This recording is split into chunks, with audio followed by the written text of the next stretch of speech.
Today we're making one of the most iconic pastries in the universe, Pastéis de Nata, commonly known as Portuguese custard tarts, a delicate, crispy, buttery pastry cuddling a warm creamy filling. To start this masterpiece, we make a very special yet simple laminated pastry. Before we do that, place 200 grams or 2.5 sticks of butter in a warmish but not hot place so it softens. It should be very soft and pliable, but not melted. To make the dough, we start with 310 grams or 2.5 cups of plain flour, 3 grams or half a teaspoon of salt, and 200 milliliters or 3/4 cups of water.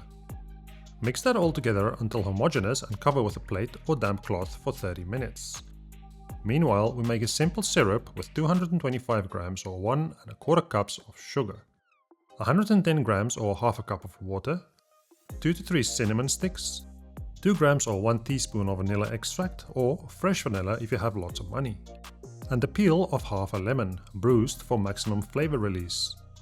Boil this on medium heat until it reaches 106 degrees Celsius or 223 degrees Fahrenheit on a kitchen thermometer. If you don't have one, it takes about 3 minutes. But my advice, get one. It avoids tears, and also, avoiding problems are easier than dealing with them. Once the syrup is done, set it aside to cool.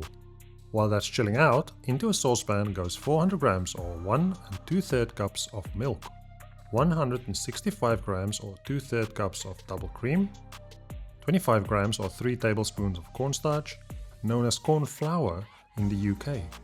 Give that all a good whisking to combine and cook it on a medium heat until starting to bubble and thicken. Remove from the heat, then separate 6 egg yolks into a bowl. Don't throw away the whites, send them to New Zealand so they can make pavlova with it.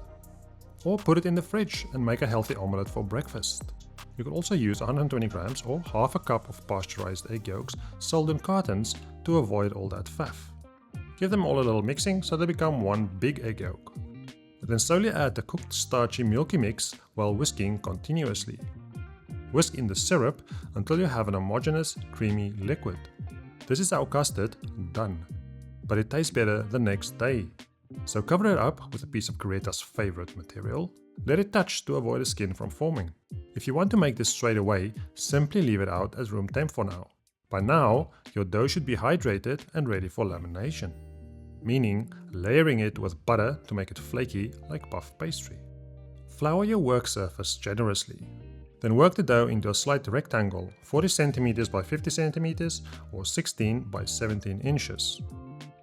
Don't get hung up on the dimensions too much. You're not alone, they make my brain hemorrhage too. The main point is to get it nice and thin, about 3 credit cards thick. Brush off any excess flour with a soft brush.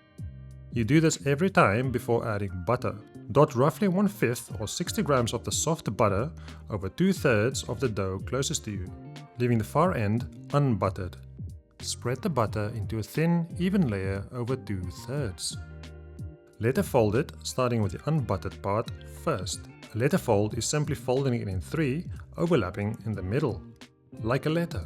Pop any air bubbles that may get trapped and repeat the previous steps once more. Roll it out, butter 2/3, letter fold, pop any air bubbles.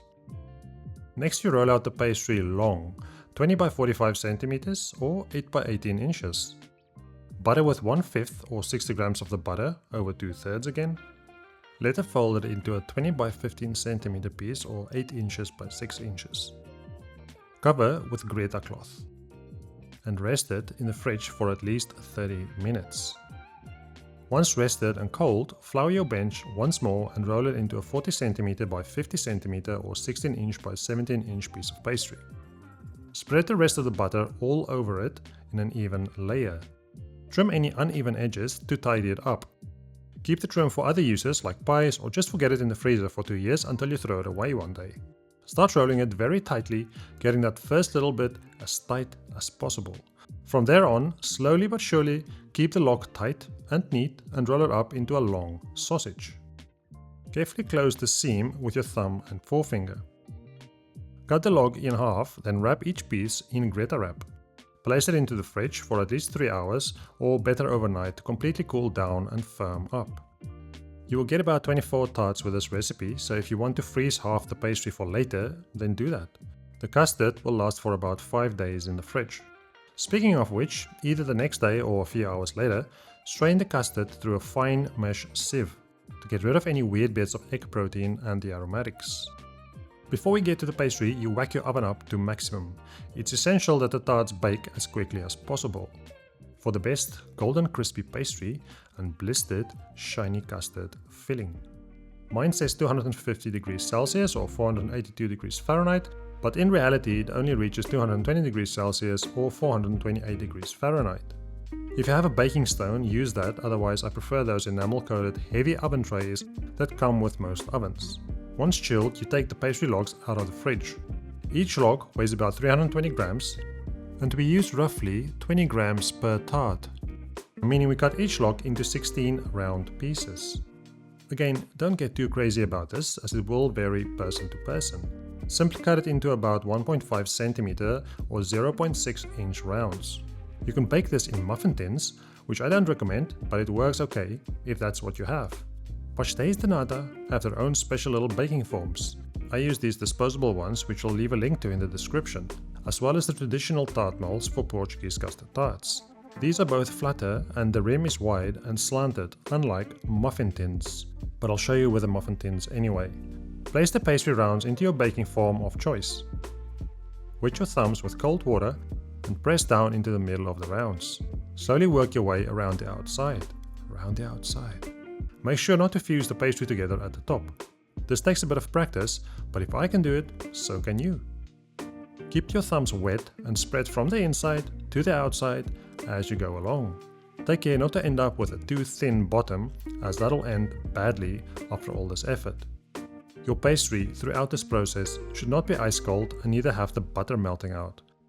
Once they are all looking mighty fine, you place them into the fridge to chill for 15 minutes. Place them onto a room temperature oven tray. Not preheated, as that will melt out the butter at the bottom before the custard is in. Fill them up almost to the top, leaving about half a centimeter or 0.2 inches room at the top.